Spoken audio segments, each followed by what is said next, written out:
Hi, I'm Cale Thomas. I'm a makeup artist and I have 15 years of experience in the film and television industry, and today we're going to do an advanced zombie makeup. We're going to be covering a lot of the different techniques that I've shown in other videos, and we'll show you the tags to all those videos. We're going to be incorporating gashes, scars, fake blood, and on this particular makeup we're going to be doing something kind of interesting. We're going to be blocking out his eyebrows. Eyebrows create a lot of expression in the face, so when they're absent, they create a lot of drawn out deadness to the face. So we're going to begin with that. We're going to need a few things to do this.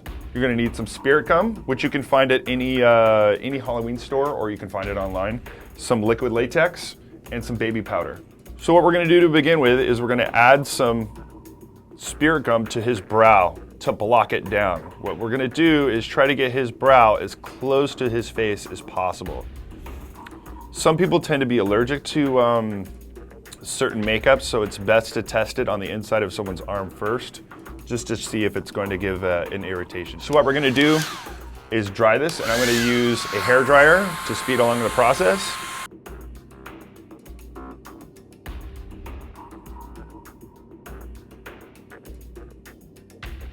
So now we're going to do the other brow.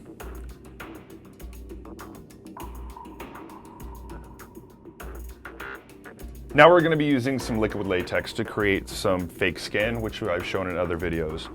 Primarily what we're going to do is start with a thin coat of latex over the face. And what I'm doing here is I'm building up a section, and as I showed earlier, latex until it's powdered will stick to itself, so you can create a very cool dead skin effect. Put some over here. Now you're probably going to want to build up a few layers of this before you start peeling it. So I'm going to use the hair dryer, once again, to speed along the process. And we're going to add another layer.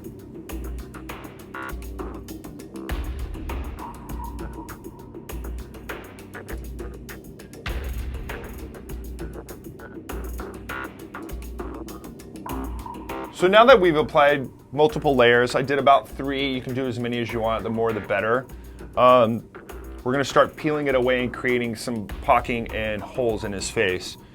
This is done by just taking your finger, and we had talked about this earlier, how latex will stick to itself if it's not powdered. So now you just have unpowdered latex, and I already started one here, and I'm going to try to work more in the hollow of his cheek and up into the wing of the nose. And I'm directionally, you can do this any way you really want. There's no right way or wrong way to do it, but I'm just going to start working it more going this way. So I'm going to start here at the lower part of the cheek, and I'm going to start peeling the latex away. See what's going on here? So they all don't have to be the same size. Some can be smaller than the other. See, that's like perfect. We'll just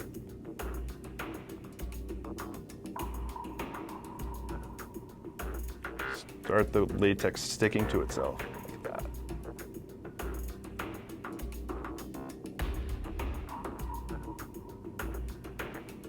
Not the most comfortable thing in the world, but it's an amazing effect.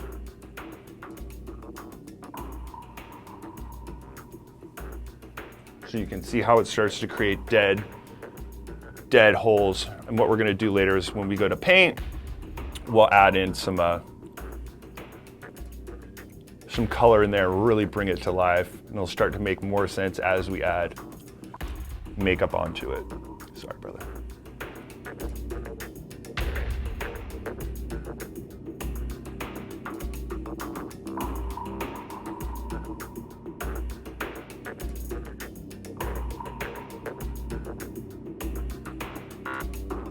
So now that we have the brow blocked down, and the fake skin with some pocking and holes and stuff like that, as you can see in the time lapse that we did, we're gonna get to some painting, okay? We're gonna use some contacts and some teeth, but first, we're going to do the paint job. So what I like to start off is an off-white, never white, always like a cream or something like that, the lightest foundation that you can find, but never white, because there really is no white on the flesh at all, ever. So that's what we're going to start with now. So now I'm going to start using the airbrush. If you don't have an airbrush, they're pretty inexpensive to pick up. I'm just going to use a fluid foundation, but you don't have to use one. You can just brush this on. I just prefer to airbrush it. It gives a smoother finish.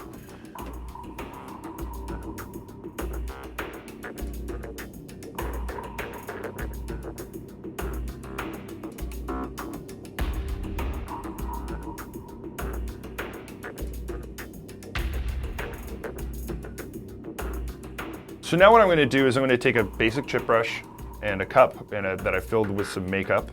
And it's a off green makeup because we decided to do a green zombie.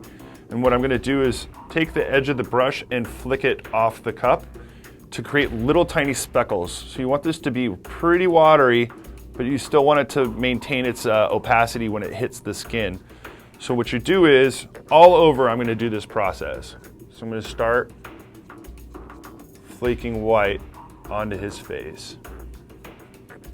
And what I'm doing is I'm breaking up the skin with this is underpainting, which is pretty common when doing these types of makeups. Just want to create a base underlying tone. When you look at, good thing to look at is your hand, the palm of your hand. If you look at it, there's little squiggles and white dots all over it, and that's what I'm pretty much building up to make it look as real as possible, or for a zombie. I'm just doing some speckling here, nothing too crazy.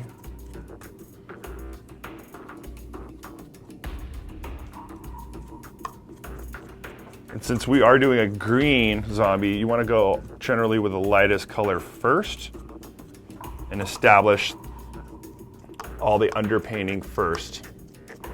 The next color that we're going to be spattering on the face is blue. So you're just going to go easy on this because it can go overboard way fast.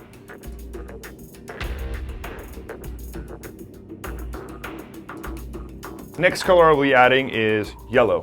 So I just added a little yellow into a cup with a little water, and I'm going to fleck that on as well.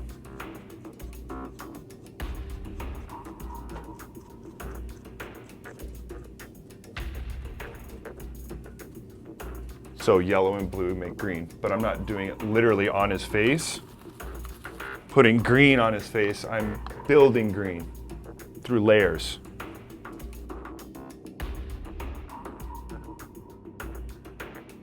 Now I'm going to be using green, which is more like a olive, kind of drab tone.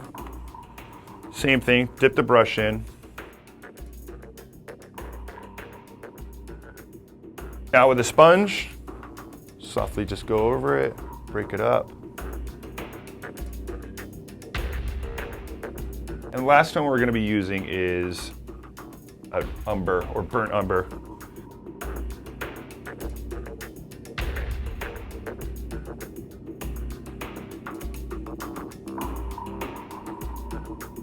So the next step I'm going to be doing is with an airbrush, and it's called modeling. So what you do is you generally hold the brush in circles, very small circles, to create squiggly lines all over it to really break up the face and just make it look more dynamic. That's what I'll be doing with this.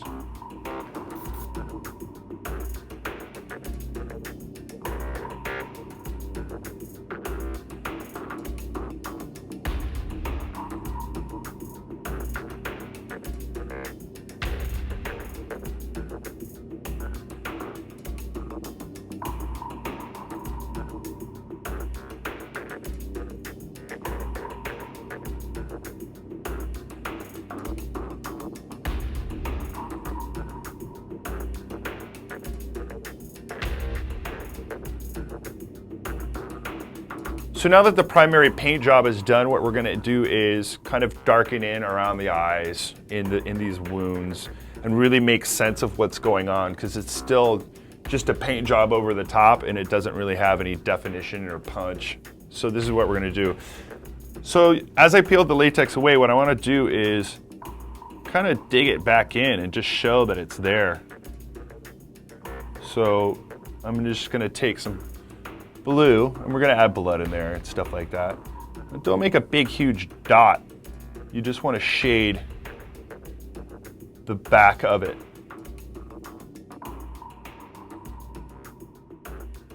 And then around the eyes is very important as well. So I like a darker eye. So I'm going to get his lid.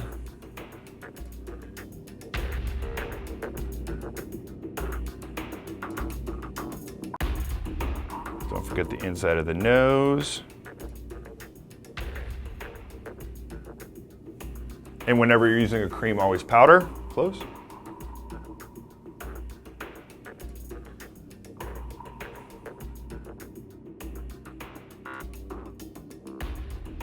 So for one of the last steps, we have blood, which we have a video on, Mahalo as well. We're just gonna accentuate in these kind of pulled away skin areas, some blood settling in there. Don't go too crazy with it. He's pretty dried out. I mean, he's green already.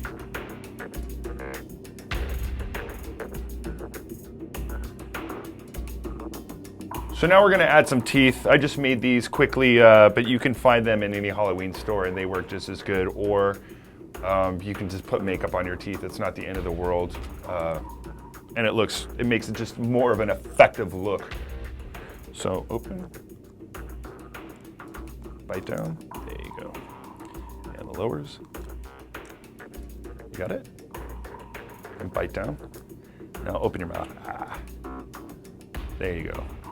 Just adds a lot more realism to the makeup itself. So after the teeth and contacts, the makeup's pretty much done. And this is your advanced zombie makeup.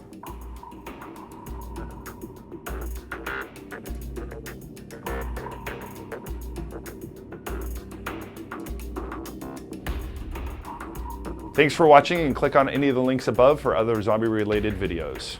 And feel free to send any requests to request@mahalo.com.